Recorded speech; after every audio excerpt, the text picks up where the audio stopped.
धन्यवाद देतो. देवाच्या वचनामध्ये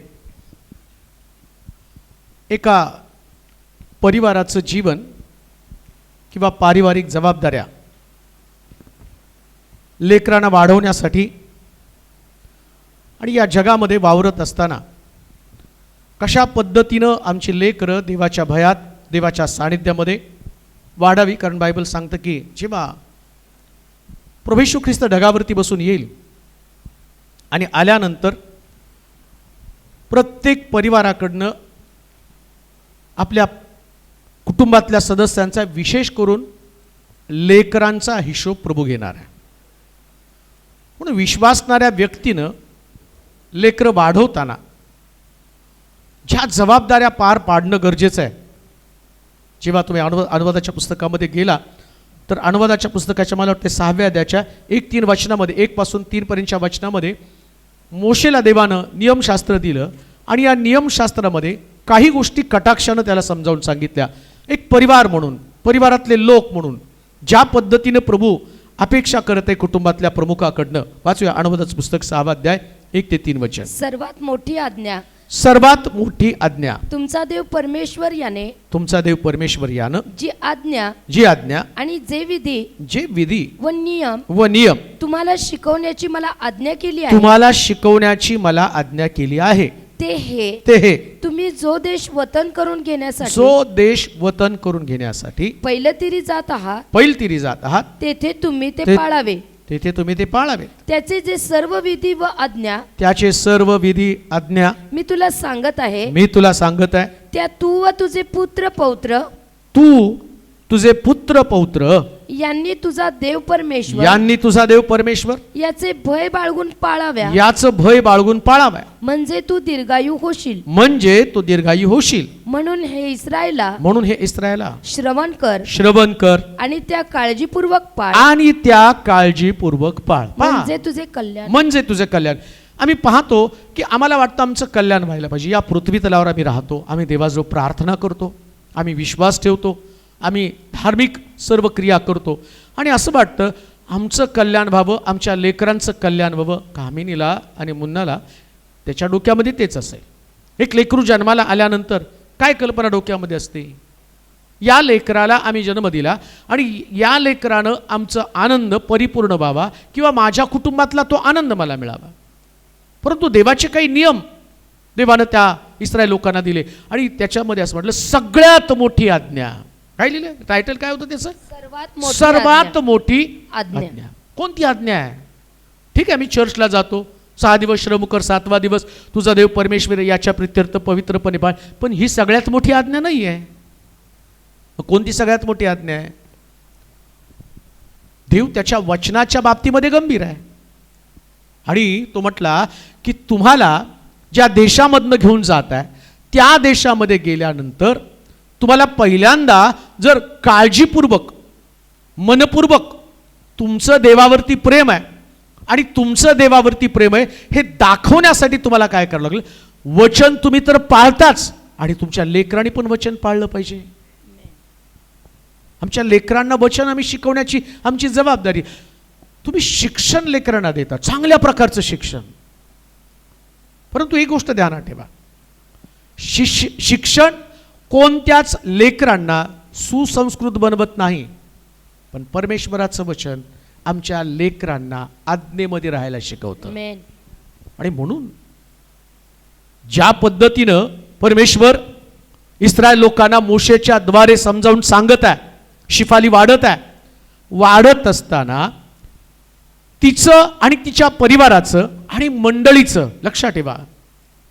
जेव्हा मंडळी हा विचार येतो, जेव्हा चर्च म्हणून आम्ही एकत्र येतो, आमची लेकरं आमच्या चर्चसाठी, समाजासाठी आशीर्वादित असतात. आम्ही बऱ्याच गोष्टीतनं पाहिलेलं आहे.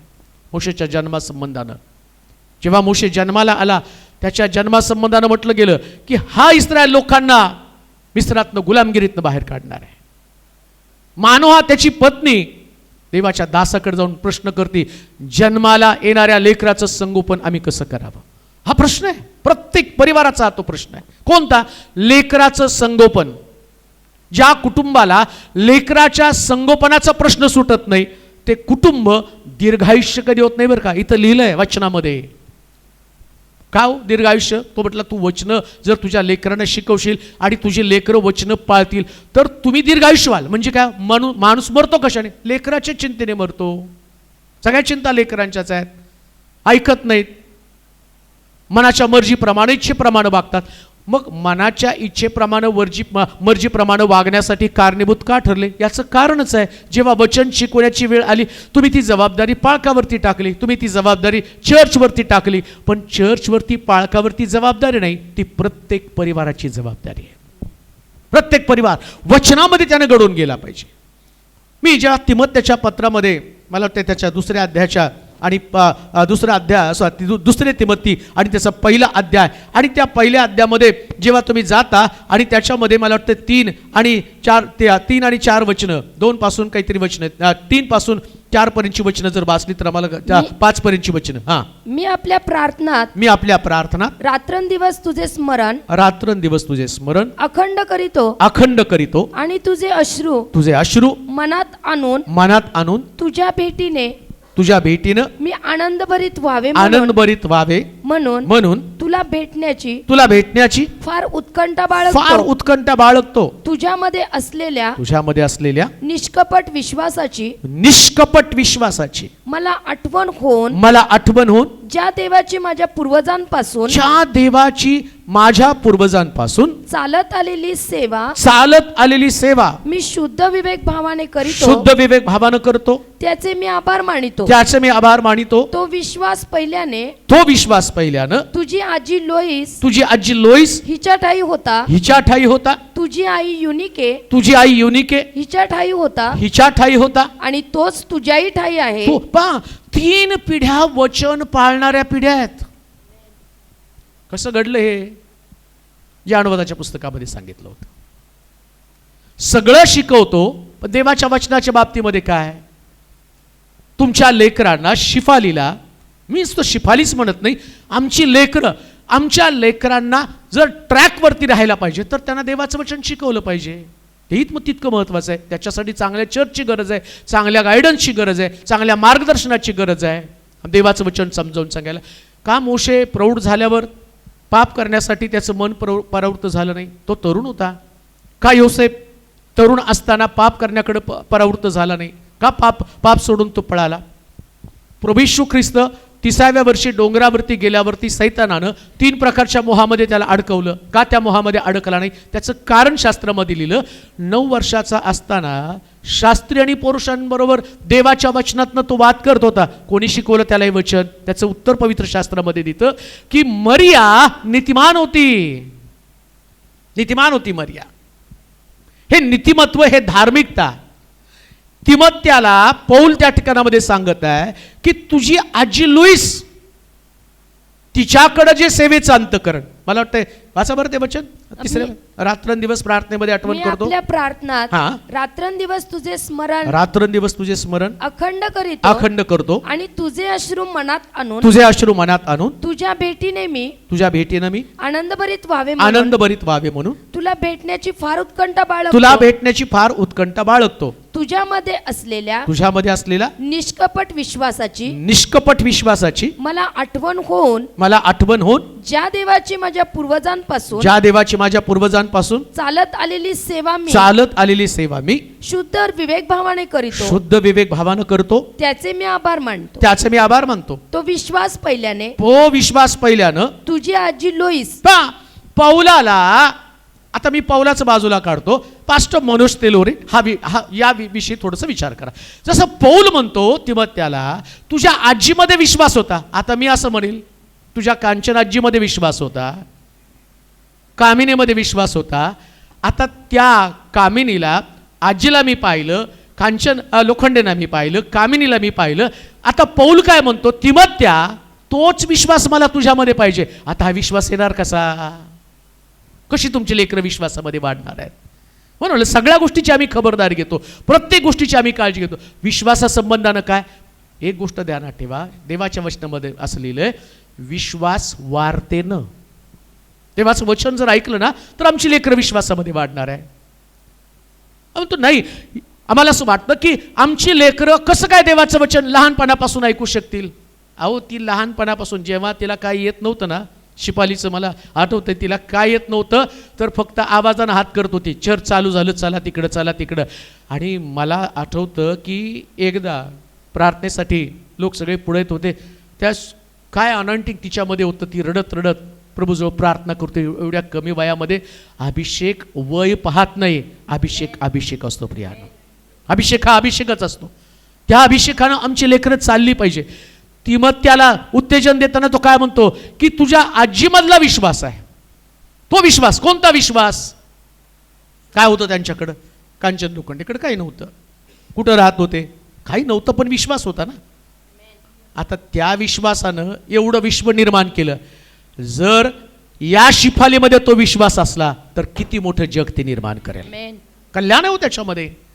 कशामध्ये कल्याण आहे, चांगलं स्कूलमध्ये कल्याण नसतं, पण वचनामध्ये 100% कल्याण असतं. सकाळी पण आम्ही ऐकलं, मेंढरं चारणाऱ्याला त्यांनी राजगादीवरती बसवलं.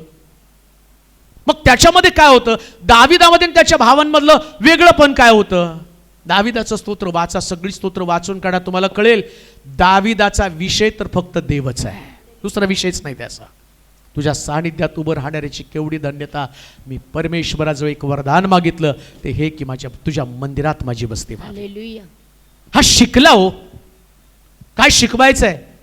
तिच्या बुद्धीवरती जाऊ नका, तिच्या शक्तीवरती जाऊ नका, तिच्या कोणत्या रूपारंगाकडे जाऊ नका, पण तिच्या विश्वासाकडे मात्र जा. आणि शास्त्र काय सांगतं, या त्याच्या आजीनं त्याला जर काय दिलं असेल तर विश्वास दिला असेल. आणि मी या परिवाराबद्दल देवाला धन्यवाद देतो की त्यांच्या घरातल्या प्रमुखानं किंवा शिफालीच्या आजीनं तिला काय दिला तर फक्त विश्वास. आणि ही गोष्ट ध्यानात ठेवा, ज्याच्याकडे विश्वास आहे ना, तो विश्वासानं डोंगर सुद्धा उपटून टाकतो, डोंगर सुद्धा उपटून टाकतो.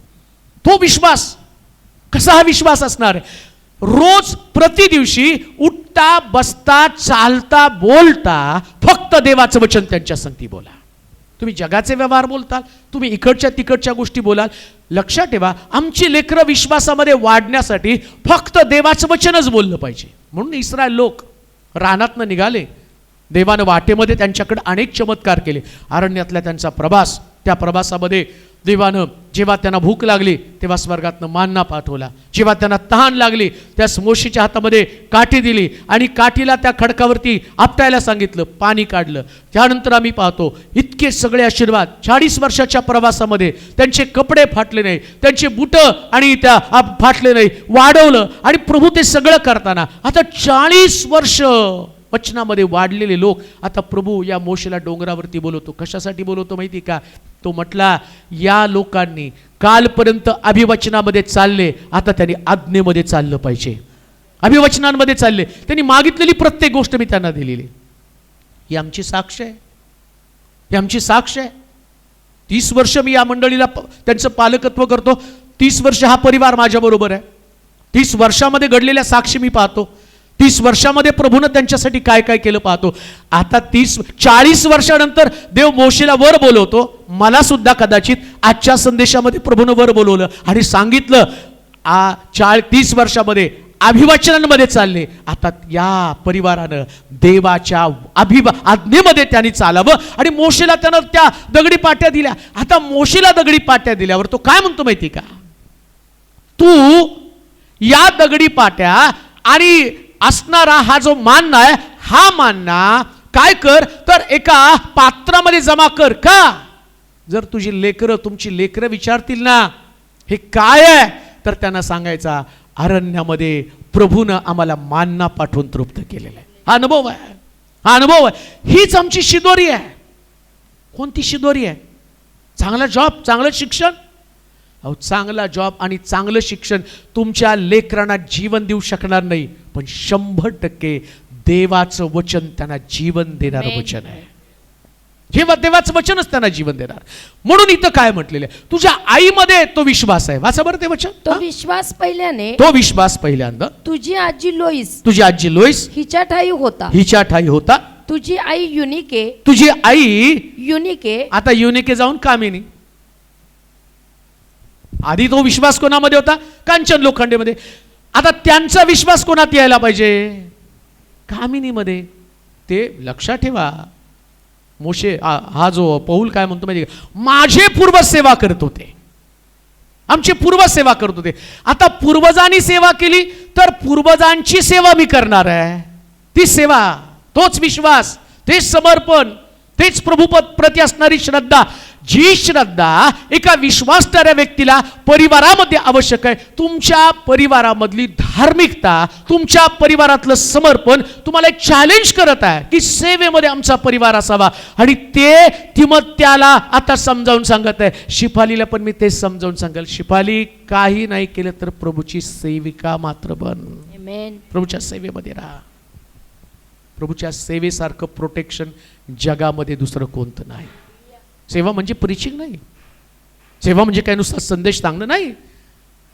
सेवेमध्ये तुम्हाला बऱ्याच गोष्टी तुम्हाला पाहायला मिळतात, अनेक प्रकारच्या गोष्टी तुम्हाला. आता तिमोथेच्या बाबतीमध्ये तिमोथेनं कोणती सेवा केली?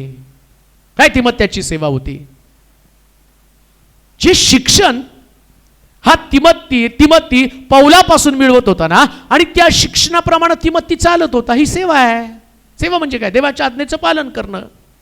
म्हणतो म्हटलं नाही का, एकाला जा म्हटलं जातो, दुसऱ्याला ये म्हटलं तर येतो. तो सेवा करतो, सेवका संबंधानं तो बोला. तो म्हटला जा, गेला, ये, आला. ही सेवा आहे. जे काही तुम्हाला जबाबदाऱ्या सांगितल्या जातात त्या जबाबदाऱ्या पार पडणं म्हणजे सेवा. सेवा म्हणजे तुम्हाला काय वाटतं, स्टेज ही सेवा नाही आहे. स्टेज कधी सेवा नसती. सेवा म्हणजे आज्ञेचं पालन. लक्षात ठेवा. स्टेज, जेव्हा तुम्ही त्या स्टेजवरती येता ना, तुम्ही सेवा करता म्हणजे काय, प्रभूनं जी जबाबदारी तुमच्यावर सोपवली ती पूर्ण करतं. आता मला प्रभूनं जबाबदारी सोपवली. कोणती जबाबदारी सोपवली? मला देवाचं वचन, त्याची घोषणा करण्याची जबाबदारी सोपवली. मग आधी मी देवाचं वचन घोषणा करत होतो का? नाही. मी चर्च साफ करत होतो. आधी मी कोणती सेवा करत होतो? मी वाद्य वाजवत होतो. आणि आज्ञा केली ते नाही, आता तुला पुढं जायचंय, पुढचं काम करायचंय. मग प्रभू मला पुढचं काम सांगतो तर मी त्याच कामामध्ये नाही राहणार, मी पुढच्या कामामध्ये जाणार आहे. याचा अर्थ प्रभू जेव्हा जेव्हा तुम्हाला मार्गदर्शन करतो त्या मार्गदर्शनामध्ये आमचा परिवार चालणारा असला पाहिजे. देवाच्या वचनाचं अनुसरण करणारा परिवार असला पाहिजे. मग काय झालं माहिती का,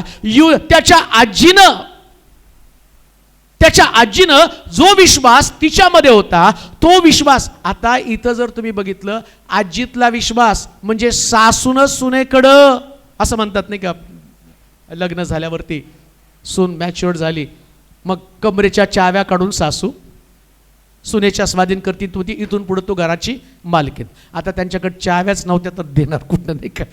एवढं काही समृद्ध नव्हतं जीवन की चाव्या काढून तुम्हाला द्यावा. विश्वासणाऱ्या व्यक्तीची सगळ्यात मोठी चावी काय माहिती का? विश्वास. ही त्याची चावी आहे, विश्वासाची चावी. आणि या चावीनं जगातले सगळे समृद्धीचे दरवाजे उघडतात. सगळे दरवाजे उघडतात. कोणता दरवाजा बंद राहत नाही. आरोग्य, समृद्धी, समाधान, शांती, सगळ्या चाव्या विश्वासामध्ये. विश्वास दर्शेल तर देवाचं गौरव असेल. सासून सुनेच्या हातामध्ये ती चावी दिली आणि ती चावी सुनेने इतकी सांभाळली. तुझ्या आजी लोएस आता युनिकेमध्ये तो आला आणि युनिका काय म्हणती, कामिनी काय म्हणती, आता ही विश्वासाची चावी मला दुसरं तिसरं कोणाकडे नव्हे तर मला शिफालीच्या स्वाधीन करायची. याला म्हटलं खरं धार्मिक जीवन. हे धार्मिक जीवन आहे. कोणतं धार्मिक जीवन? की तो विश्वास एकमेकापासून पुढे गेला पाहिजे. मी असं म्हणेल, जेवढं धार्मिक जीवन कांचन लोखंडे जगल्या ना त्याच्या दुप्पट जीवन शिफालीनं जगलं पाहिजे. याला म्हटलं की आमचा परिवार आता विश्वासामध्ये वाढला. लक्षात ठेवा, विश्वास वाढणारा असतो. त्यांना पगार, शेवटचा त्यांचा पगार मला वाटते 22,000. किती? 20,000. आता मुन्नाला किती पगार आहे सांग? काय नाही, कोण डाका नाही घालत. किती पगार आहे? 1,00,000. मग त्यांनी म्हटलं पाहिजे नाही, आमच्या आईला 20,000 पगार होता, सरकार आम्हाला 20च द्या. अहो तो तर लीडर आहे, जाऊन भांडतो तिथं अजून वाढवा म्हणून. मग विश्वास जेवढा त्यांच्याकडे 20,000चा होता तुमच्याकडे लाखाचा विश्वास आहे, आता शिफालीकडे त्याच्यापेक्षा जास्त विश्वास असला पाहिजे. म्हणून वाढणारा विश्वास म्हटलंय त्याला. धार्मिकता वाढणारी असली पाहिजे, विश्वास वाढणारा असला पाहिजे. कसं वाढणार आहे, याला वाढवण्याचं मंत्रच काय असेल, तो म्हणतो ही वचन लेकरांना शिकवा. मला आनंद वाटतो की 30 वर्षामध्ये मी शिकवलं आणि तुम्ही वाढला. दुधामधाच्या प्रदेशामध्ये तुम्ही चालला, वचनाच्या देशामध्ये तुम्ही चालला, ज्याच्यामुळं तुमची समृद्धी झाली, ज्याच्यामुळं तुमचा आनंद वाढला.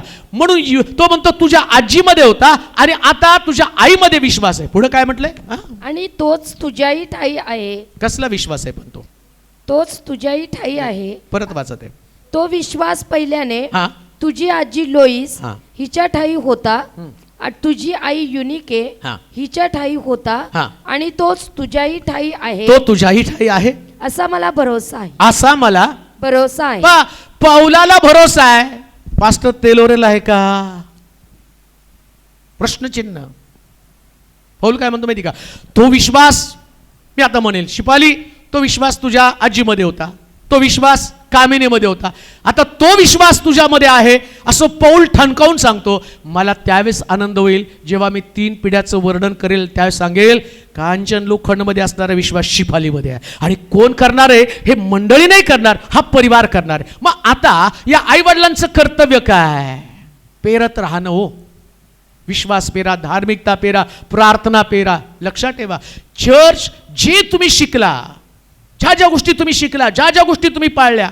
मला आठवतं, आज सुनीताची मम्मी नाही आहे, जेव्हा मी पहिल्यांदा फार लांब त्यांच्या घरी जात होतो, अगदी TV केंद्र नाही का, आकाशवाणी केंद्र भरपूर लांब असायचं, सायकलवर तेवढा लांब जायचो.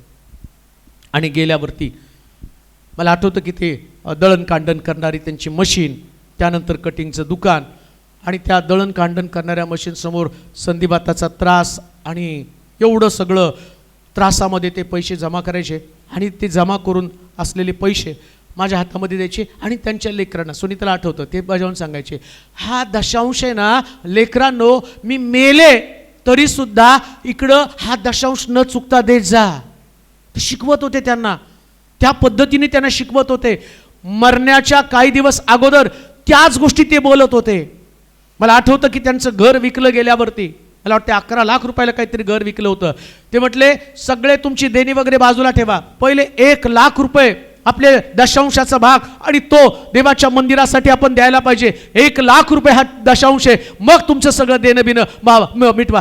तो विश्वास तिने शिकवला लेकरांमध्ये, आणि त्या विश्वासाचा परिणाम आज जे ते आशीर्वाद अनुभवत आहेत, याचं कारण तो विश्वास त्या आईनं शिकवला, तो लेकरांमध्ये आला. म्हणून लक्षात ठेवा, तुमची लेकरं कशात वाढली हा प्रश्न ज्यावेळेस लोक तुम्हाला विचारतील, त्यावेळेस तुम्ही त्यांना सांगा, जगाच्या गोष्टीत वाढली नाही, पण विश्वासात माझी लेकरं मी वाढवली. देवाच्या वचनाची ताकद, देवाच्या वचनाचं सामर्थ्य. आणि म्हणून पौल म्हणतो की तुझ्या आजीकडे तो विश्वास आहे, आणि पुढे, आणि तोच तुझ्याही ठाई आहे, तोही तुझ्या ठाई आहे. पुढे, असा मला भरोसा आहे. असा मला भरोसा आहे. या कारणास्तव मी तुला आठवण देतो की देवाचे जे कृपादान माझे हात तुझ्यावर ठेवल्यामुळे, 5 वचन 4 तो विश्वास तो विश्वास पहिल्यानं तुझी आजी लोईस, 4 वचन, मी आपल्या प्रार्थनात रात्रंदिवस तुझे स्मरण अखंड करतो, आणि तुझे अश्रू मनात आणून तुझ्या भेटीने मी आनंदभरित व्हावे म्हणून तुला भेटण्याची फार उत्कंठा बाळगतो. तुझ्यामध्ये असलेल्या निष्कपट विश्वासाची. कसला विश्वास? म्हणजे तुमच्या विश्वासामध्ये कपट. आता विश्वासामध्ये कसलं काय कपट? कपट आणि विश्वास कसं पॉसिबल आहे? हो, तो निष्कपट विश्वास. निष्कपट विश्वास म्हणजे नेमकं काय आहे? कोणतं कपट आमच्या विश्वासामध्ये असू शकतो, जे पौल सांगत आहे. मी तुझ्यामधला विश्वास निष्कपट पाहिलं, म्हणजे तुझा जो विश्वास आहे तो विश्वास प्युअर विश्वास. प्युअर विश्वास म्हणजे काय? त्याच्यामध्ये फक्त देवामध्ये वाढणं आहे, देवामध्ये वाढणं आहे, प्रभूच्या जवळ राहणं आहे, याला निष्कपट विश्वास म्हटलेलं आहे. आम्ही मंदिरामध्ये, देवाच्या भयामध्ये, देवाच्या सानिध्यामध्ये असतो, त्यास आमच्या अंतःकरणातली भावना काय असली पाहिजे? मला देवामध्ये वाढायचंय, बस. आणि ती तुमच्या लेकरांमध्ये आली पाहिजे. अरे आपल्याला देवामध्ये वाढायचं आहे. आणि याचा परिणाम काय होतो माहिती का? तुमची लेकरं शास्त्रातली वचनं शिकायला लागतात. कशासाठी? विश्वासामध्ये वाढण्यासाठी, विश्वासामध्ये वाढण्यासाठी. जर आमची लेकरं विश्वासामध्ये वाढली पाहिजे तर निष्कपट विश्वास आमच्यामध्ये असला पाहिजे. म्हणजे काय? कसला निष्कपट विश्वास? हा पौल तिमोथेमध्ये पाहत आहे. तो म्हणतो तुझ्यात मी तो पाहिला निष्कपट विश्वास.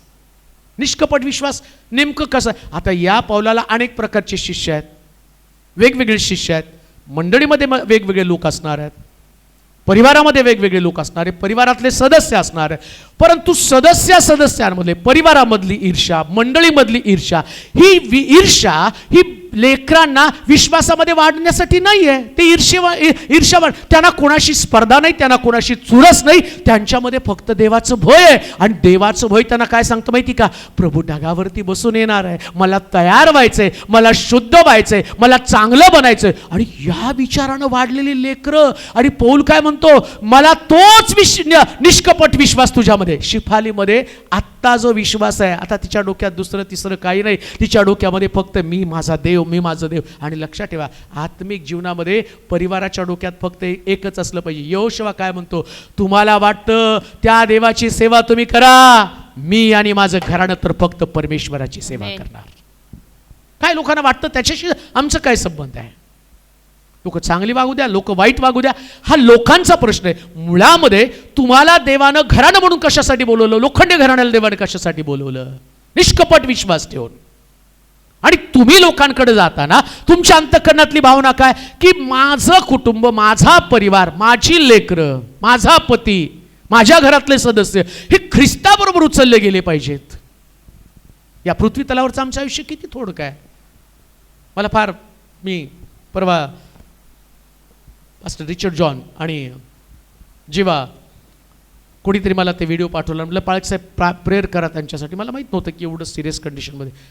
आणि एक पाळक त्यांना भेटायला गेल्यानंतर ते त्यांना आवाज द्यायला लागलेत. आणि इतकं शक्ती एकवटून डोळे उघडून त्यांच्याकडे बघत आहे. ते पाहताना डोळ्यामध्ये अश्रू आले. म्हटलं एक काळी हा व्यक्ती किती मोठमोठ्या वक्त्यांचं ट्रान्सलेशन करत होता, किती मोठमोठ्या वक्त्यांच्या बरोबर तो राहत होता. परंतु किती लवकर मरणानं येऊन गाठलं की ते मरण आल्यावर माहीत पण नव्हतं जग सोडून जायचं आहे. परंतु जेव्हा त्यांची पत्नी सांगायला लागली की डॉक्टरने सांगितलं की तुम्हाला एकतर टीबी असेल किंवा तुम्हाला कॅन्सर असेल, मग त्या मनुष्यानं पास्टर रिचर्ड जॉन आणि त्यांची पत्नी म्हटली, ते कुणाला भेटायला येतात एका खोलीमध्ये बंद राहिले. ते म्हटले नको, घरात लहान लेकरं आहेत आणि त्या लहान लेकरांना माझं इन्फेक्शन आहे. म्हणजे लक्षात ठेवा, जीवन संपताना मनुष्याला कळतं हे लवकर संपणार आहे. पण लवकर संपणाऱ्या जीवनामध्ये निष्कपट विश्वास असेल तर जगणे ख्रिस्ताने, मरणे मला लाभ आहे. तो विश्वास असू द्या. या पृथ्वी तलावर तुम्ही राहत असताना कोणत्याच गोष्टी जमेच्या असणार नाही, कोणत्याच नाही प्रियानो. निष्कपट विश्वास माणसं जोडण्याचं काम करतो बरं का. निष्कपट विश्वास फॅमिलीला कनेक्ट करतो, मंडळीला कनेक्ट करतो, एकमेकाची नाती मजबूत करतो आणि ख्रिस्ताचं प्रेम वाढवतो. म्हणून त्याला निष्कपट विश्वास म्हटलेला आहे. त्याच्यामध्ये कुठलं कपट नाही. जसं येशू मधला विश्वास निष्कपट विश्वास आहे. कोणता विश्वास निष्कपट विश्वास आहे त्याचा? हे बापा यांना क्षमा कर. हे काय करतात ते? आता याच्यामध्ये किती निष्कपटपणा आहे पहा. प्रभूकडे प्रार्थना काय करतो? मरणाच्या पंथाला लागलेला ख्रिस्त क्रुसावरती असताना अजूनही त्याला वाटतं ज्या लोकांनी क्रुसावरती दिलं त्यांचं तारण व्हावं, हा त्याचा विश्वास आहे. त्याच्यामध्ये कुठल्या प्रकारची कपट भावना नाही, कुठला द्वेष नाही, कुठला मत्सर नाही. आणि त्या तारणाच्या भावनेनं तो येशू प्रार्थना करतो. आता हा जो पौल आहे तिमोथेला म्हणतो मला तुझ्यामध्ये तो निष्कपट विश्वास सापडला. आज मी शिफाली संबंधाने विचार करेल, बाळा तोच निष्कपट विश्वास तुझ्यामध्ये असू दे. का तर तू जेव्हा उभं राहशील ना तेव्हा अनेक लोक तुझ्याद्वारे देवाच्या मंदिरामध्ये येतील, अनेक लोकांचं तारण दृष्टीला पडेल. माणसं जोडणारी व्यक्ती तू बनशील. माणसं जोडणारी व्यक्ती बनली पाहिजे. मोशेनं 30 लाख लोक जोडले, एक व्यक्ती नाही 30 लाख लोक त्याचे अनुयायी झालेत. तो विश्वास त्याच्यामध्ये आहे. या पृथ्वी तलावर आम्हाला अनुसरणारे असंख्य लोक असले पाहिजे. म्हणून पौल म्हणतो, मी ख्रिस्ताचं अनुसरण करतो, तुम्ही माझे अनुसरण करा. एवढं असलं पाहिजे, एवढं देवाच्या वचनामध्ये घडून गेलं पाहिजे. हा परिवार, हे कुटुंब त्याच विश्वासानं पुढं नेता आलं पाहिजे. तो त्याच्यामध्ये निष्कपट विश्वास होता. पुढे, तुझ्यामध्ये असलेल्या निष्कपट विश्वासाची हा. मला आठवण होऊन हा. ज्या देवाची हा. माझ्या पूर्वजांपासून चालत आलेली सेवा, पूर्वजांपासून चालत असलेली सेवा मी शुद्ध विवेक भावाने करीतो, शुद्ध विवेक भावानं करीतो, त्याचे मी आभार मानतो. पहा, आता अजून काय म्हटलं? विवेक भाव शुद्ध विचार. विवेक म्हणजे विचार. चांगल्या विचाराची देणगी नेहमी लेकरांना दिली पाहिजे. आता काय होतं माहिती का, मला एक वचन तुम्हाला वाचून दाखवणं गरजेचं आहे. पहिली तिमोथीचा 3 अध्याय 4 वचन, तिमोथ्याचं पहिलं पत्र. तिमोथ्याच्या पत्रामध्ये जर तुम्ही बघितलं तर कशा पद्धतीनं एक कुटुंब, एक परिवार असावा त्याच्या आपल्या संबंधाने, घरची व्यवस्था, आपल्या घरची व्यवस्था चांगली ठेवणारा, आपल्या मुलाबाळांना भीड मर्यादेचे वळण लावून त्यांना स्वाधीन ठेवणारा असा असावा. बा, आता देवाच्या सेवेसंबंधाने पौल बोलतो, माझ्या वाडवडिलांनी पूर्वजांनी सेवा केली. आणि पौल सेवेसंबंधाने बोलताना काय म्हणतो? मंडळीची व्यवस्था ते लोक नीट करू शकतील जे आपल्या घरची व्यवस्था नीट करतात. म्हणजे आता घरची व्यवस्था नीट कसं काय करणार आहे? घरची व्यवस्था म्हणजे नेमकं काय? तुमच्या घरामध्ये काय धान्य आणायचं, का तुमच्या घरामध्ये काय वस्तू, त्याला व्यवस्था नाही म्हणत, त्याला व्यवहार म्हणतात. मग व्यवस्था कुठली आहे? व्यवस्थेसंबंधाने तो म्हणतो, तुमच्या लेकरांना, तुमच्या मुलाबाळांना भीड मर्यादेचे वळण लावणं ही व्यवस्था आहे, ही धार्मिकतेची व्यवस्था आहे. काय भीड मर्यादेची व्यवस्था लावणं आणि कशा पद्धतीने? आता तुम्ही भीड मर्यादा किंवा त्याला लिमिटेशन्स किंवा त्यांना बोलण्यासंबंधानं, विचार करण्यासंबंधानं पौल म्हणतो शुद्ध विवेक भाव, चांगला विवेक भाव. आता चांगला विवेक भाव येणार कुठनं? देवाच्या वचनातनं. 10 आज्ञामध्ये काय सांगितलं मग? शुद्ध विवेक भाव आहे तो 10 आज्ञामध्ये. दुसऱ्याच्या कुठल्या गोष्टीचं लोभ धरू नकोस, आपल्या शेजाऱ्याविषयी खोटी साक्ष देऊ नकोस, दुसऱ्याचा बैल गाढव त्याची अभिलाषा तो धरू नकोस. किती व्यवस्था दिलेली त्या ठिकाणं. काय व्यवस्था दिली? आपला बाप व आपली आई याचा सन्मान कर. व्यवस्था आहे ती, कुटुंबातली व्यवस्था आहे. आणि ती व्यवस्था, त्याच प्रकारचं शिक्षण तुमच्या लेकरांना तुम्हाला देता आलं पाहिजे. बरं, आता लेकरं शिक्षण घेताना ते बायबलमधलं शिक्षण घेणार नाही, ते शिक्षण घेणार तुमच्याकडनं. तुम्ही जसं वर्तन करणार तशी लेकरं घडणार आहे, तशा प्रकारचं वर्तन ते करणार आहे. म्हणून परिवारामध्ये देवाच्या वचनाला प्रथम स्थान देत असताना शास्त्र सांगतं, सुरुवात सेवा आमच्या घरातनं आम्हाला करावी लागते. आमच्या घरातल्या लोकांना देवाच्या वचनामध्ये वाढवावं लागतं, वचनामध्ये टिकवावं लागतं, शुद्ध विवेक भाव शिकवावा लागतो. जेव्हा परिवार बदलतो तेव्हा अख्खी मंडळी बदललेली असते. व्यवस्था घरातनं सुरुवात होती आणि ती मंडळीमध्ये व्यवस्था येते. कधी कधी आम्हाला असं वाटतं आम्हाला जग बदलायचं आहे, आणि म्हणतो नाही, विश्वास, अनेक लोकांना विश्वासामध्ये आणायचं आहे. लोक विश्वासामध्ये तेव्हा येतील जेव्हा तुम्ही विश्वासामध्ये याल. तुम्हाला माहिती आहे का, 30 लाख लोकांना मोशेनं मिस्रातनं बाहेर काढलं. 6 लाख पुरुष निघाले आणि या लोकांचं नेतृत्व करत असताना या मोशेनं त्यांच्या समोर इतकं आदर्श जीवन ठेवलं, कुठं चुकला नाही मोशे. आणि जेव्हा जेव्हा लोक चुकले तर मोशे त्या लोकांसमोर पालथा पडत होता, तो दाखवत होता. आध्यात्मिक जीवन लोकांचं एकदाच त्यानं नाश केला. एकदा चुकला मोशे, दगडी पाट्या, ते पण देवासंबंधीचा आवेश त्याच्यामध्ये होता. आणि देवाचा आवेश घेऊन तो खाली आला आणि पाहतो तर काय, लोक मूर्तीसमोर नाचत आहे. त्याला राग आला. त्यानं काय केलं तर पहिल्यांदा 3000 लोकांची कत्तल केली. आणि देवाला त्या गोष्टीचं वाईट वाटलं. देव त्याला बोलतो, बाबा ते माझं आणि लोकांचं युद्ध आहे, तू दगडी पाट्या आणि ती वचनं लोकांसमोर मांड, आणि ते ऐकल्यावर त्यांचं परिवर्तन होईल. त्यांनी अजून वचनं ऐकलीच नाही, त्यांना माहीत पण नाही, आणि कशा पद्धतीने त्यांचं परिवर्तन होणार आहे. तू त्यांना मारलं. आता मोशे पहिल्यासारखा राहिला नाही. मोशे आता जेव्हा इस्रायल लोकांना मरी पाठवून देव त्यांचा नाश करायला लागला, मोशे पालथा पडला. अरे देवा, एवढे लोक मारू नकोस, 6 लाख रानामध्ये मेले. आता मोशे पालथा पडतो. त्याला देवाचा स्वभाव कळाला आणि तो म्हणतो जर रानामध्ये लोक मरून गेले तर लोक काय विचार करतील, यांच्या देवानं रानामध्ये त्यांचा नाश केला. मोशेला देवाचं अंतःकरण कळालं. परिवारातल्या प्रत्येक सदस्याला देवाचं अंतःकरण कळणं गरजेचं आहे. आणि देवाचं अंतःकरण कळत असताना परिवारातला प्रत्येक सदस्य त्याची आंतरिक भावना काय असते माहिती का, माझा परिवार देवाच्या वचनामध्ये टिकून राहिला पाहिजे. टिकून राहा, टिकून राहा. तुम्हाला माहिती का, जेव्हा मोशेचा जन्म झाला तेव्हा सगळ्यात मोठं इस्रायल लोकांवरती संकट आलं. कोणतं संकट? परिवार म्हणून मी तुम्हाला काही गोष्टी सांगत आहे. तो म्हणला पुरुष संतान यहुद्यांमध्ये जन्माला आलं, इब्र्यामध्ये जन्माला आलं तर मारून टाकायचं, म्हणजे परिवार दुःखामध्ये असावा, परिवार तोडावा. आणि अशा परिस्थितीमध्ये या परिवाराला दुःखातनं वाचवण्याचं सगळ्यात उत्तम सूत्र मोशेच्या आईने निवडलं. काय केलं तिने? 3 महिने त्याला लपवून ठेवलं. आणि 3 महिन्यानंतर त्याला लपवता येईना तर तिने त्याला पाण्यामध्ये सोडून टाकलं. कसं काय? 3 महिने काय शिकवतोय? आणि म्हणून त्याच्यामध्ये एक वचन सुद्धा असं लिहिले त्याच्यामध्ये, या 3, तू आपला देव परमेश्वर याचवर पूर्ण मनानं, पूर्ण जीवानं आणि पूर्ण, हे 3 महिने लपवून आहे.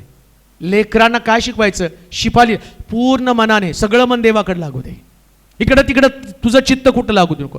पूर्ण जीवानं, जीवामध्ये सगळे स्वभाव आहेत, आवडीनिवडी आहेत, तुझ्या आवडीनिवडी फक्त देवासंबंधानं असल्या पाहिजे. पूर्ण शक्तीनं म्हणजे काय, जे काही प्रभूनं दिलेलं टॅलेंट आहे, जे प्रभूनं, आता तिच्यात काय टॅलेंट आहे, मी तिच्यातलं टॅलेंट सांगतो. तिच्या आईबापाच्या लक्षात आलं असेल पण माझ्या लक्षात आहे तिच्यामध्ये कोणतं टॅलेंट आहे माहिती का? तिला कम्पॅशन खूप आहे, कळवळा खूप आहे, लोकांसाठी रडणारं तिचं अंतःकरण आहे. आणि माझा विश्वास आहे जेव्हा ही मंडळी एका फार मोठ्या गौरवाला जाईल ना, तेव्हा ती अनेक लोकांसाठी रदबदली करणारी, रडणारी देवाची सेविका असेल की जिच्या रडण्यानं अनेक कुटुंबामध्ये आनंद निर्माण होणार आहे. ही ताकद, हा अभिषेक, हे सामर्थ्य आम्हाला शिकवता आलं पाहिजे. आणि म्हणून ती म्हणतो की घरची व्यवस्था, काय घरची व्यवस्था, या व्यवस्थेमध्ये तिची ताकद तिला समजली पाहिजे. काय तिची योजना आहे? मोशेच्या आईला मोशेची ताकद कळली. कोणती ताकद आहे? हा मोशे जेव्हा फारोच्या राजवाड्यामध्ये जाईल त्याच्या आईने सांगितलं, बाळा तुला मिळालेलं वर्ष असंच मिळालं नाही, तू मरणार होतास पण प्रभूनं तुला वाचवलं. का वाचवलं माहिती का? तू इब्री आहेस, तू मिस्त्री नाहीस, तू इब्री आहेस. आणि जेव्हा मोशेला आपल्या जीवनाचा उद्देश कळाला, 40 वर्षाचा मोशे पापाचं क्षणिक भोगण्यापेक्षा देवाच्या लोकांबरोबर त्यानं दुःख भोगणं स्वीकारलं. हे शिक्षण, ही व्यवस्था आहे. मोशेच्या आईने ती व्यवस्था त्याला दिलेली आहे. म्हणून पहिल्यांदा एक गोष्ट ध्यानात ठेवा, पहिल्यांदा आपल्या परिवाराला देवाच्या वचनामध्ये वाढवण्यासाठी धडपड करायची. जग जाऊ द्या बाजूला. असं म्हटलं, मी दुसऱ्याच्या द्राक्षीचा मळा राखायला गेलो आणि माझ्याच मळ्यामध्ये कोणीतरी शिरलं आणि माझा मळा उद्ध्वस्त करून टाकला.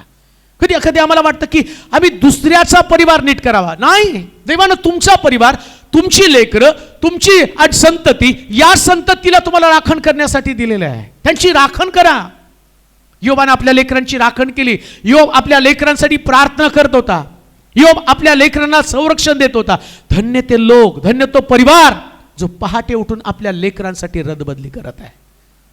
देवासमोर त्यांना ठेवा, वचनासमोर त्यांना ठेवा. आणि म्हणून अनुवादाच्या पुस्तकामध्ये परत जाऊया. अनुवादाचं पुस्तक आणि त्याचा 6वा अध्याय 1 ते 3 वचन. तुमचा देव परमेश्वर, तुमचा देव परमेश्वर याने जी आज्ञा आणि जे विधी व नियम तुम्हाला शिकवण्याची मला आज्ञा केली आहे. तिला विधी पण समजावून सांगायचं. आता किती वर्षाची झाली? 14. बापरे, आता 14 वर्षाची झाली. आता तिला ते विधी शिकवायचे. कोणतं विधी? बाळा तुला लवकर बाप्तिस्मा घ्यायचा आहे, तो विधी आहे. बाप्तिस्म्यासाठी तिची आता तयारी करायची असते. नाही तर ती मोठी झाल्यावर ती 12वी होऊ द्या, मग आमकं होऊ द्या, मग तमकं होऊ द्या. का तर विधीच माहीत नाही ना त्या विधीचा अर्थ काय आहे. काय त्या विधीचा अर्थ आहे? जेव्हा जेव्हा तुम्ही प्रबोधनाला येताना तेव्हा तिचा प्रश्न असला पाहिजे, मग मी का सहभागी होत नाही? अहो, योसेफ ज्यावेळेस अब्राम त्याला म्हटला, भल्या पहाटे आपल्याला डोंगरावरती जाऊन अर्पण करायचं, यज्ञ करायचं आहे. त्यास तो विचारतो, यज्ञ पशु कुठं आहे? विधी शिकवलाय तो, यज्ञ पशु विचारलाय, कुठं यज्ञ पशु? तुम्ही मला खोटं बोलता का? यज्ञ करायला तर यज्ञ पशु कुठं आहे? तिला पण कळलं पाहिजे, सगळे विधी कळले पाहिजेत. गुड फ्रायडे काय कळलं पाहिजे, कशा गुड फ्रायडे म्हणजे नेमकं काय आहे, प्रभू येशू ख्रिस्त क्रूसावरती गेला त्याच्या संबंधाने तिला हे कळलं पाहिजे. मौंदी गुरुवार म्हणजे नेमकं काय? मौंदी गुरुवार म्हणजे गप्प राहणं नाही, शिष्यांना दिलेली शेवटची आज्ञा, त्या शेवटच्या आज्ञेसंबंधीचं महत्त्व आम्हाला माहीत. कधी कधी लेकरांना आम्हाला काय चाललं ते कळत नाही. बऱ्याच लेकरं मौंदी गुरुवार काय दृढीकरण असतं नाही, एक शेवटची आज्ञा आहे. मौंदी हा शब्द लॅटिन शब्द आहे आणि लॅटिन शब्दामध्ये येशूने शिष्यांना दिलेली शेवटची आज्ञा, त्या आज्ञेची चर्चा त्यामध्ये झालेली आहे. त्या आज्ञा तिला माहिती पाहिजे. आमच्या लेकरांना जर ते माहीत नसलं तर आमची लेकरं देवापासून दूर जाणार आहे. ती कुठं देवाच्या जवळ येणार आहे? का क्रूसावरती गेला, त्याच्या बलिदानाचं आणि आत्ता आमच्या जीवनामध्ये आत्ता तो अनुभव काय? आम्ही म्हणतो तो 2025 वर्षापूर्वी क्रूसावरती गेला, पण पवित्र शास्त्रामध्ये सांगितलं जो कोणी पाप करतो तो नव्यानं ख्रिस्ताला वधस्तंभी देतो. कधी समजणार हे विधी त्यांना? कधी ते पुढे जाणार आहे? कशा पद्धतीनं हे त्यांच्यावरती तुम्ही संस्कार करणार आहात? म्हणून विधी शिकवा, प्रत्येक विधी शिकला पाहिजे. बाप्तिस्म्याचा विधी आहे, प्रबोधनाचा विधी आहे, दशांश हा पण तुमचा विधी, तो अर्पणाचा विधी आहे. अर्पणाची विधी त्यांना शिकवली पाहिजे, आराधनेची विधी शिकवली पाहिजे. आराधना जसं पवित्र शास्त्रामध्ये. आता बघा, कायन आणि हाबेल याच्यामध्ये कायनानं हाबेलाचा वध केला. कारण काय? कायनाला योग्य प्रकारचं अर्पण त्याच्या वडिलांनी कदाचित शिकवलं नसेल, हाबेल शिकला असेल. हाबेलानं प्रभूला उत्तम ते दिलं, कायनानं नाही देऊ शकला. मग याला दोषी कोण ठरणार आहे? नोहाच्या बाबतीमध्ये पण तुम्ही पाहता, नोहा उघडा पडला, हामानं ते पाहिलं आणि त्याने जाऊन आपल्या भावांना सांगितलं की आपला बाप उघडा पडलेला आहे. त्याची दुसरी मुलं आले आणि त्याच्या बापाने त्यांना शिकवलं होतं. काय शिकवलं होतं? नग्नता पाहायची नाही. त्यांना कसं कळालं? त्यांनी शिकवले ते नियम, नग्नता पाहायची नाही. त्यांनी आलं त्याच्यावरती पांघरून घातलं, विधी शिकवले आणि परिणाम काय झाला? तो ज्यानं विधी शिकला नाही तो कनान शापित असो. कणाला शाप मिळाले. लेकरांना जर विधी शिकवता आले नाही, लेकर जर विधी शिकले नाही तर शापित होणार आहेत. म्हणून म्हटलं ज्या आज्ञा मी तुला शिकवत आहेत अनुवादाच्या पुस्तकामध्ये, यातल्या आज्ञा तू मनपूर्वक पाळशील, आशीर्वाद तुझ्या मागे धावत येतील. हे संस्कार आहेत, हे विधी त्यांना शिकवता आले पाहिजे. हे विधी आमच्या लेकरांना पुनर्जीवित करणारे, वाढवणारे. लक्षात घ्या, जेव्हा देवाची लेकरं विधीमध्ये चालतात ना, त्या विधीतले सगळे आशीर्वाद देव त्यांना देत असतो. सगळे आशीर्वाद. बाप्तिस्म्याचा विधी असला, समर्पणाचा विधी आहे, समर्पण तिचं झालं. समर्पणाचा विधी, त्याचं महत्त्व काय? आमची लेकरं देवाच्या हातामध्ये पडली. बाप्तिस्म्याचा अर्थ काय? तरुणपणी आपलं जीवन तुम्ही देवाच्या हातामध्ये दिलं, लहानपणी आम्ही त्यांचं जीवन देवाच्या हातामध्ये दिलं. आता समज आली, आता बाप्तिस्म्याच्या विधीमध्ये तुम्ही तुमचं जीवन देवाच्या हातात द्यायचं. जेव्हा आम्ही तुमचं जीवन देवाच्या हातात दिलं, देवानं तिथपर्यंत तुमचा सांभाळ केला. बाप्तिस्म्याच्या विधीमध्ये काय? तुम्ही आपलं जीवन देवाच्या हातामध्ये दिलं, देव पुढचं जीवन सुरक्षित करणार आहे. किती महत्त्वाच्या गोष्टी आहेत हे विधी, हे नियम किती महत्त्वाचे आहेत, जे आमच्या लेकरांना वाढवणारे, जे आमच्या लेकरांना संरक्षण देणारे. म्हणून म्हटलं विधी आणि नियम तुमच्या लेकरांना शिकवा. पुढे काय म्हटलं वाचा. हा, जे विधी व नियम तुम्हाला शिकवण्याची मला आज्ञा केली आहे ते हे तुम्ही जो देश वतन करून घेण्यासाठी पहिलं तरी जात आहात तेथे तुम्ही ते पाळावे. त्याचे जे सर्व विधी व आज्ञा मी तुला सांगत आहे त्या तू व तुझे पुत्र पौत्र. कुणाला हो? तू व तुझे पुत्र पौत्र म्हणजे सगळ्यात मोठी काय टायटल काय त्याचं? सर्वात मोठी आज्ञा. काय हो? सर्वात मोठी आज्ञा. आणि आम्ही म्हणतो आम्हाला देवानं आज्ञा झाली जाऊन सगळ्या राष्ट्राला. ती नाही मोठी आज्ञा. पहिले तुझ्या परिवाराला शुभवर्तमान कळू दे, देवाचं वचन कळू दे, ती मोठी आज्ञा आहे. आणि ती आज्ञा तुम्हाला पाळता आली पाहिजे. म्हणजे तुम्ही जगात नंतर जा, पहिले परिवाराकडे जा. पहिले आपल्या कुटुंबाकडं, पहिले आपल्या लेकरांकडं. तुमची लेकरं धार्मिकतेमध्ये वाढली का? तुमची लेकरं देवाच्या भयामध्ये वाढली का? आणि मग तो म्हणतो तू असं करशील. काय हो त्याच्या पुढं? तू असं करशील तर म्हणून हेच तू तुझे पुत्र पौत्र यांनी तुझा देव परमेश्वर याचे भय बाळगून पाळावा. याचं भय बाळगून पाळावा म्हणजे तू दीर्घायू होशील. म्हणजे काय होशील? दीर्घायू. मग आता जर शिफाली, इवाना दोन्ही लेकरं देवाच्या भयामध्ये वाढले तर कामिनी आणि मुन्ना दोघांचं आयुष्य वाढणार आहे. कशाला टेन्शन येत आहे? बरेच आजार किंवा मरणाकडे मनुष्य जाण्याचं कारण तणाव आहे. परंतु आता तुमचे लेकरं देवाच्या भयामध्ये आहे. तुम्ही देवाची नीतिनियम त्यांना शिकवलं. तुम्ही शांत झोप घ्याल आणि जेव्हा तुम्हाला शांत झोप लागते, परमेश्वर त्याचं भय त्याच्या लेकरांमध्ये असल्या कारणानं तो तुमचं आयुष्य वाढवतो. मी तर म्हणतो आयुष्य वाढवण्यासाठी सगळ्या लेकरांची काळजी करा. शेवटची गोष्ट वाचूया. हा, म्हणून हे इस्रायला श्रवण कर आणि त्या काळजीपूर्वक पाळ. आणि त्या कशा? काळजीपूर्वक काय काळजीपूर्वक पाळायचं? शिफालीला उठता बसता चालता बोलता देवाच्या आज्ञा शिकवणं याच्या संबंधानं गंभीर असलं पाहिजे. घरी गेल्यावर प्रत्येक आईवडिलांचं काम आहे. आज काय संदेश ऐकला? मला आठवतं, मी नुकता सोलापूरमध्ये आलो होतो. माझ्या डोक्यात सगळे अगदी जसंच्या तसं असतं. तो श्रेष एकदम छोटा होता, अन्नमामाचा छोटा होता. आणि मग गुट्टाळेचा एक पहिला संदेश आणि त्याच्यामध्ये 3री 4थीला काहीतरी असेल मी आल्यावर. तो 3री 4थीला होता तो श्रेष. आणि मग ते गुट्टाळीचा संदेश जवळजवळ 3 तास ते प्रिचिंग केलं. मग क्रुसावरती कसा गेला, याजकानं कसा काम कापला. घरी गेल्यावर तो तंतोतंत तसं बोलून दाखवत होता, तसंच. मग त्याची आई सांगायची, मामी सांगत होती, अरे बघ ना, घरी आल्यापासून तू जसं सांगितलं तसं. कोण म्हणतं जेव्हा देवाचं वचन लेकरं ऐकतात ते अनुसरण करत नाही. मी म्हणतो घरी जाऊन तुम्ही विचारा, आज शिफाली काय संदेश झाला, आणि ती सांगेल, मम्मी आजचा संदेश खूप सुंदर होता, देवाला कोणती गोष्ट कठीण नाही. काय विश्वासामध्ये मजबूत होईल ती. जेव्हा तिच्या जीवनात बाका प्रसंग येईल ना, कठीण प्रसंग येईल, तेव्हा तो संदेश तिला आठवेल. कोणता संदेश? देवाला कोणती गोष्ट कठीण नाही. त्याची चर्चा व्हायला पाहिजे, त्याच्याविषयी बोललं पाहिजे. आणि त्याचा परिणाम काय माहिती का? जेव्हा तुमची लेकरं आणि तुम्ही देवाच्या वचनाची चर्चा करताना, तेव्हा तुमचं कुटुंब वचनाला बिलगून राहतं. अजून एक गोष्ट मला सांगू का? एखाद्या परिवारातल्या सदस्याला किंवा तुमच्या लेकरांना जर तुम्हाला पवित्र करायचं असेल ना, पवित्र दुसरं तिसरं कोण करत नाही, तर देवाचं वचनच त्यांना प्युअर करतं, शुद्ध करतं. त्याची चर्चा व्हायला पाहिजे. म्हणून पवित्र शास्त्र सांगतं ते काळजीपूर्वक शिकवा. लहानपणापासून शिकल्या पाहिजे. आणि शिपाली ते शिकत आली. आज ती 14 वर्षाची आहे. पण मला माहिती आहे की बरेच आईवडिलांना चिंता असते की आता लेकरं वयात आले, आता आम्हाला भीती आहे. भिवू नका. देवाचं वचनच संरक्षण करणार आहे. देवाचं वचनच तिचं पाठी राखवणार आहे. देवबाप तिला आशीर्वाद देव. आपण प्रार्थना करू. सामर्थ्यवान देवा, पुन्हा एकदा मनापासून आजच्या दिवसाबद्दल तुला धन्यवाद देतो. तुझं वचन आमच्या पावलाकरता दिवा, आमच्या मार्गावरती प्रकाश असा आहे. शिफालीला नव्याने मी तुझ्या स्वाधीन करत आहे. वर्षभर तिला सांभाळलं, 13 वर्ष तिला सांभाळली. नवीन वर्षामध्ये तिला आणलेलं आहे.